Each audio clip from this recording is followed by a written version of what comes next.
여러분 반갑습니다. 반도체 오빠 천회장입니다. 또 이렇게 저녁 시간이 되었네요. 저녁 시간 맞이하면서 또 여러분들과 함께 하도록 하겠습니다. 식사는 맛있겠는지 모르겠습니다. 식사. 오랜만에 육개장 한 그릇 했네요. 육개장 한 그릇 하고 또 여러분 앞에서 또 서게 됐습니다. 오늘은 장이 너무 좋았어요. 장이 너무 좋아가지고 다들 좀 기뻐하는 마음으로 맞이를 하고 있던데, 뭐 좋은 날도 있고 나쁜 날도 있지만은 좋은 날도 많이 올 거라고 저는 봅니다. 좋은 날 계속 올 거니까 너무 걱정하지 마세요. 걱정하지 마시고 다 때가 되면은 오게 되어 있습니다. 때가 되면 오게 되어 있으니까 좀 기다릴 줄 아는 그런 지혜도 필요한 것 같습니다. 하여튼 여러분 저랑 같이 한번 오래오래 갔으면 좋겠고요. 오늘 다른 게 아니라 이번 시간에는 카카오하고 구글하고 한번 관련된 이야기를 해볼게요. 다양해진 사업부가 카카오의 발목을 잡았다. 뭐 그런 이야기가 있습니다.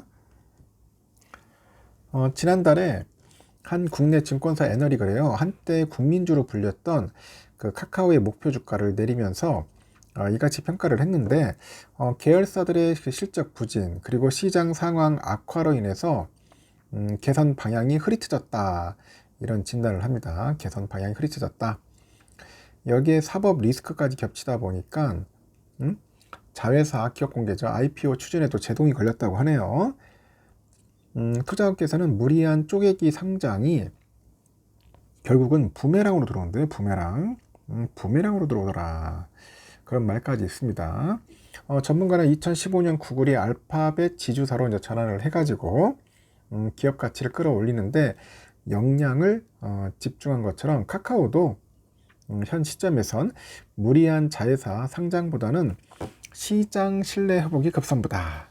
시장 신뢰 회복 급선무라고 진단을 하는 것 같습니다. 금토학에 따르니까 카카오 계열사죠.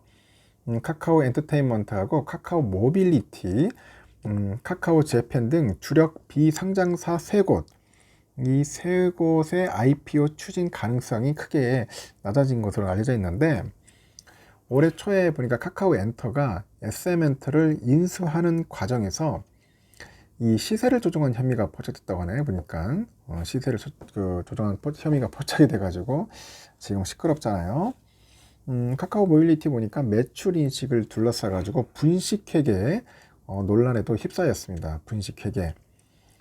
시장에서는 IPO가 무기한으로 연기가 되다 보니까 투자자들이 이제 카카오하고 주요 계열사를 상대로 해가지고 원금을 돌려받기 위해서 분쟁에 돌입할 수 있다, 그런 우려가 나오고 있어요. 지금 보니까 아주 지금 시끄럽고 복잡합니다. 증권가에서는 그 카카오의 그 자회사 상장을 두고요, 우려와 기대가 항상 공존했습니다. 핵심 사업의 그 자회사가 상장을 추진을 하면은 기업 가치가 오를 수 있다는 그런 기대감, 그리고 중복 상장하면은 카카오의 기업 가치를 훼손하고 기존의 이제 주주들한테 피해를 준다는 그런 우려가 팽팽히 맞서고 있습니다. 피해를 줄 수가 있다, 그런 얘기도 하죠. 일부 그 알짜 사업부를 이제 빼내 가지고 따로 상장을 하면은 기존 회사의 주주들은 앙금 없는 찐빵이다, 앙금 없는 찐빵을 든 상황에 처하고 주식의 그 평가 가치도 뚝 떨어질 수가 있다고 합니다. 그래서 현재 상장된 카카오의 계열사는 총 5곳이라고 하네요.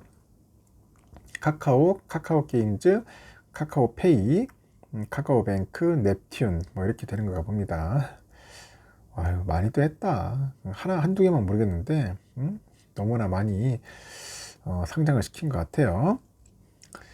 위기는 그 약한 고리에서 터진다 하죠. 보통 위기는 약한 곳 터진다. 최근 잇따른 그 낙지가 터지다 보니까 그간에 쪼개기 상장하고 문어발식 확장을 해오던 카카오도 이제 한계에 부딪힌 상태라고 그런 이야기를 합니다.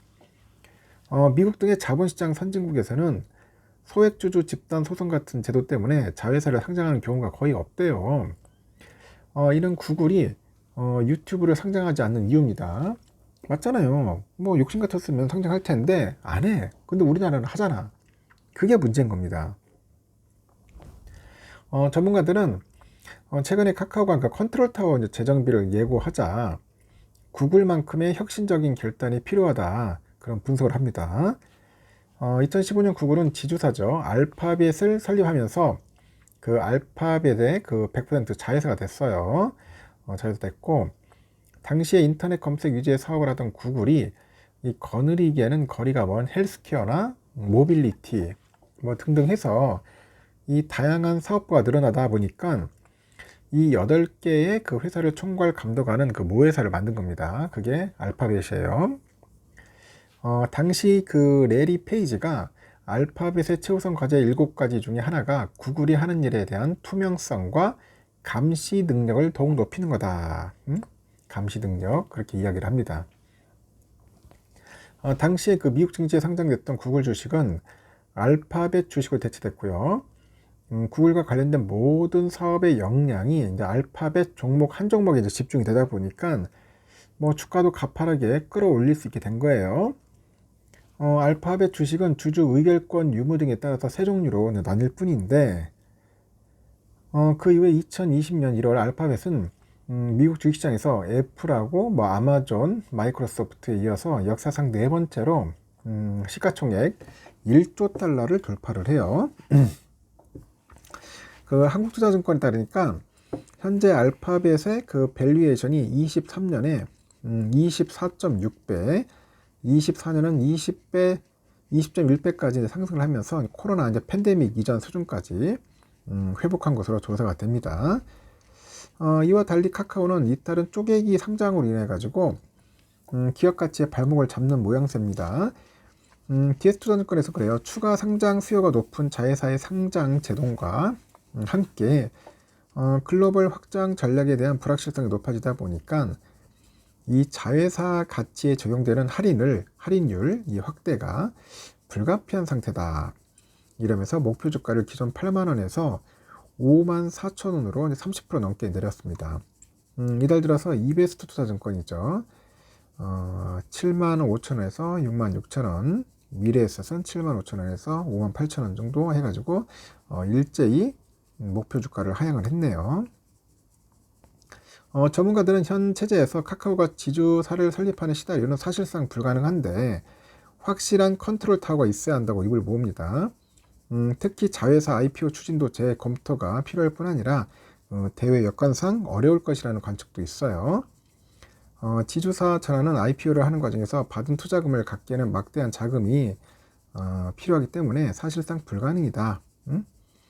카카오는 향후 자회사를 상장하는 과정에서 투자자 보호를 강화하는 장치를 마련하고 의사결정을 내릴 수 있는 구조가 마련되어야 한다고 합니다. 국내 증시도 결국 미국처럼 이중 상장 문제가 없는 방향으로 가야 하지 않겠냐 하는 것 같습니다. 그래서 이런 부분들을 정부가, 금융위가 좀 나서가지고 해줘야 돼요. 그래야지 투자자들이 좀 피해를 보지 않겠나 하는 생각이 듭니다. 오직 기업들을 위해서 하는 게 아니라 최소한 투자자들도 보호줄 수 있는 그런 시스템을 만들어줘야 하지 않느냐. 우리가 구글의 그 사례를 통해서도 이렇게 알 수가 있는 겁니다. 빨리 좀 변경되고 개선되었으면 좋겠습니다. 여기까지 하겠습니다.